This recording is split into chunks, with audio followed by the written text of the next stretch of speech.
L'autre délibération liée à la politique de la ville, c'est une subvention à l'Union sportive Annemasse-Ambilly-Gaillard.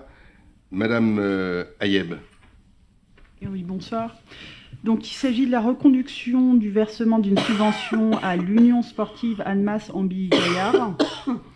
Donc, la fermeture de la MJC Sud en 2015 a entraîné la suppression du club de football rattaché à la structure et le transfert dès 2016 des jeunes adhérents du quartier prioritaire, le Perrier-Châteaurouge-Livron, vers l'Union sportive Annemasse-Gaillard, devenue en mai 2021 l'Union sportive Annemasse-Ambilly-Gaillard, l'USAAG.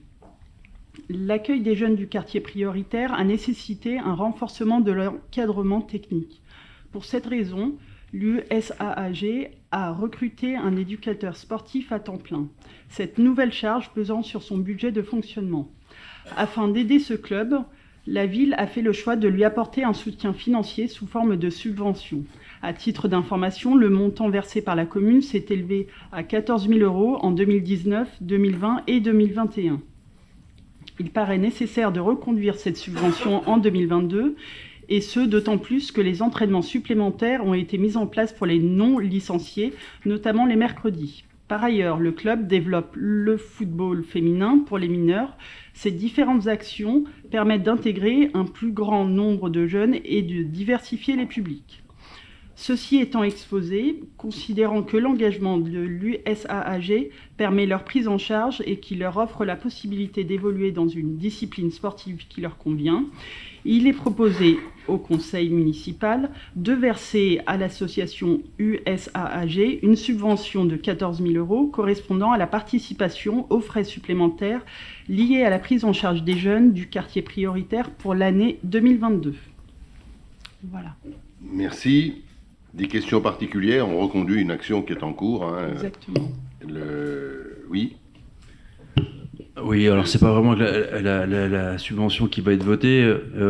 C'est vrai que durant le forum des sports, le fait que les gens se battent pour inscrire leurs enfants au foot, parce que c'est quand même le sport très populaire, il y a beaucoup de frustrations qui sont créées. Non mais c'est pas de leur faute parce qu'ils peuvent pas non plus prendre tous les enfants d'Annemasse, mais je pense qu'il faudrait y avoir, alors je parle au futur adjoint au sport qui est peut-être parmi nous ou pas, mais c'est vrai qu'il faudrait vraiment avoir une démarche en anticipation du forum des sports en expliquant que certains clubs, et je crois que c'est pas le seul d'ailleurs, il y a un autre club aussi qui est juste là pour dire on est là et on met notre petit panneau en disant on est complet, on est désolé.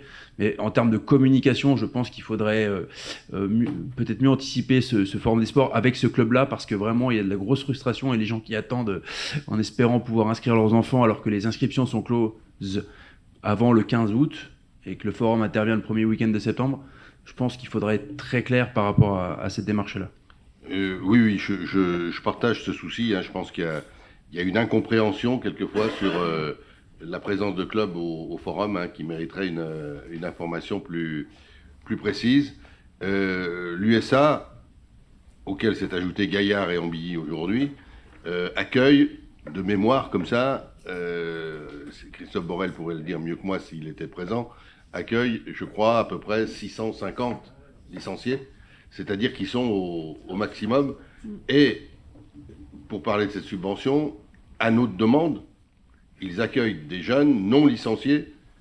Et moi, je salue ce travail parce que c'est pas simplement la performance sportive qui est mise en avant, c'est le plaisir de jouer au foot. Voilà. Et tout simplement. Et c'est ce que l'on finance en plus de l'aide que l'on accorde aux clubs sportifs en général. Mais c'est une vraie difficulté. La frustration, elle vient sur Annemasse, elle est sur Gaillard, elle est sur Ambilly, elle est sur l'ensemble. Le club s'est reconstitué et a repris des forces grâce au travail avec les autres clubs, en fusionnant. De fait, ça a diminué globalement la capacité de foot sur les 3 communes. C'est vrai, c'est une réalité. Si on additionnait les 3 avant, il y avait plus de licenciés qu'il y en a aujourd'hui. Mais après, problème de bénévoles, problème y compris de terrain d'ailleurs, il faut le dire, et tout ça est complexe. La pratique, je pense, hein, mais c'est une réflexion qui se fait au niveau de l'agglo. Je pense qu'aujourd'hui, alors qu'on est plutôt bien pourvu en gymnase, on va en ouvrir un nouveau Houtin dans peu de temps, il faut constater que les espaces de sport de plein air sont plus limités et que, voilà, après c'est le terrain, il nous manque des terrains, c'est sûr, il nous manque des terrains, quelle que soit la commune.